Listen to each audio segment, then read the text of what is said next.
goblin ini dikisahkan juga ya di salah satu pulau di Indonesia, tepatnya Pulau.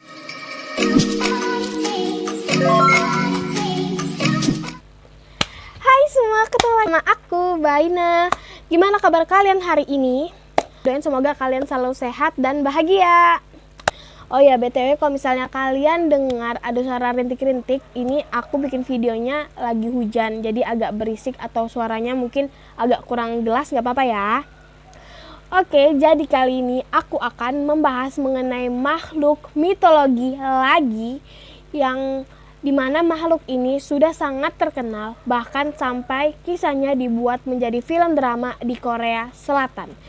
Jadi makhluk ini disebut dengan goblin. Jadi kalau misalnya kalian penasaran dengan kisah goblin, kalian tonton video selanjutnya.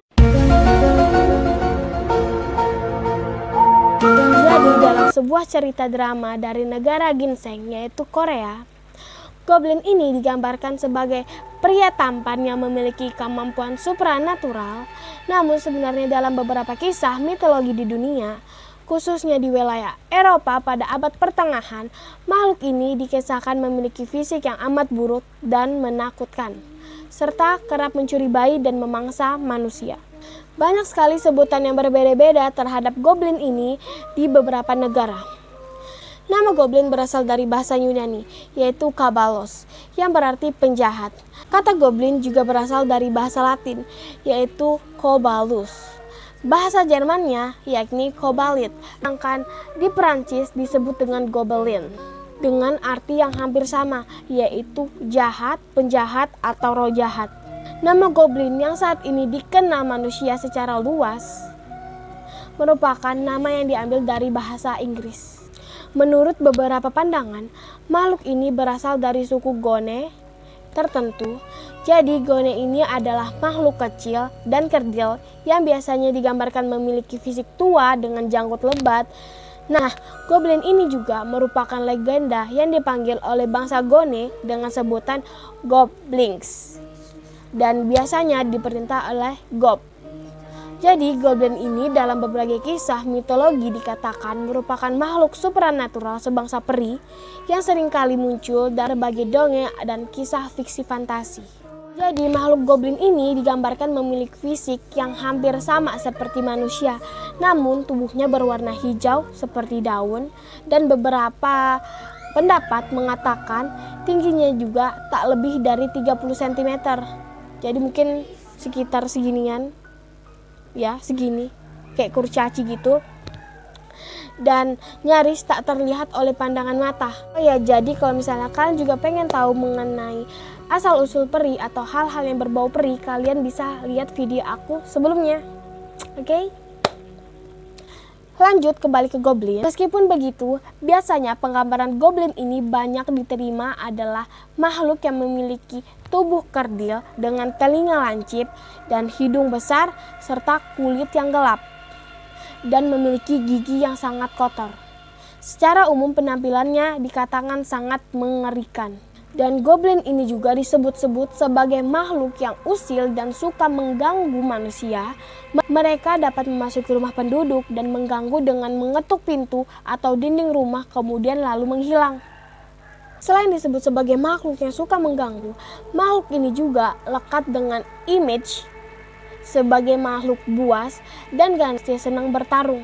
Goblin diceritakan memiliki kekuatan untuk menciptakan dan mengendalikan api. Dalam beberapa kasus, makhluk ini juga menculik bayi dan juga memangsa manusia yang biasanya adalah seorang wanita.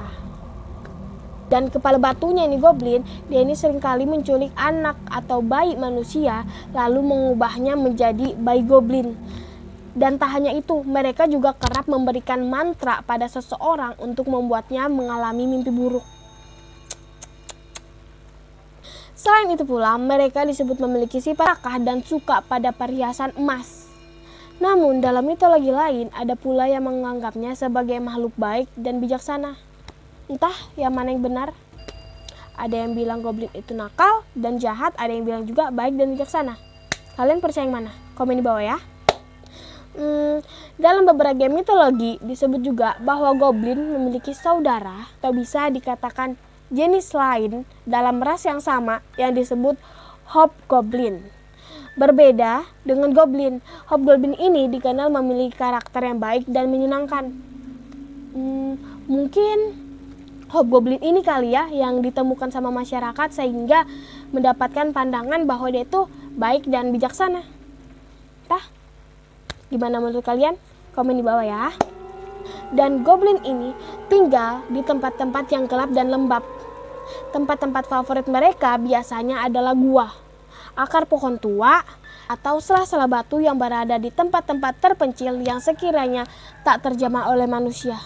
Namun makhluk ini juga tidak terbiasa tinggal di suatu tempat dalam waktu yang lama. Jadi mereka ini biasanya suka berpindah-pindah tempat. Lalu goblin ini dikisahkan juga ada di salah satu pulau di Indonesia, tepatnya Pulau Kalimantan. Jadi di beberapa wilayah Kalimantan, orang menganggap makhluk ini adalah jiwa orang yang sudah mati.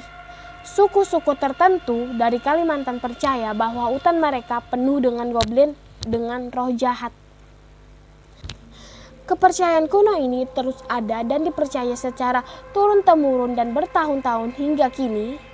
Maka dari itu masyarakat suku sering memperingatkan tentang bahayanya berjalan seorang diri di tengah hutan. Para goblin dapat mencuri jiwa seseorang dan membiarkan orang tersebut tidak menyadari mereka telah kehilangan jiwanya. Jadi gimana? Apa kalian percaya dengan adanya goblin? Komen di bawah ya. Atau bisa jadi kalian udah pernah meriset mengenai goblin. Jika ya, komen di bawah juga dan share tentang hasil riset kalian apa aja, biar kita bisa berdiskusi sama-sama, oke? Oh iya, terima kasih juga udah nonton video ini sampai habis. Jika kalian suka sama video ini, kalian bisa langsung subscribe aja. Dan jika kalian juga suka dengan video-video berbau misteri dan makhluk mitologi, jangan lupa buat klik lonceng notifikasinya di atas, biar kalian gak ketinggalan cerita-cerita aku berikutnya. Bye-bye, makasih udah nonton. Gak cocok. Hai semua, ketemu lagi sama aku, Baina. Kali ini aku akan membahas mengenai satu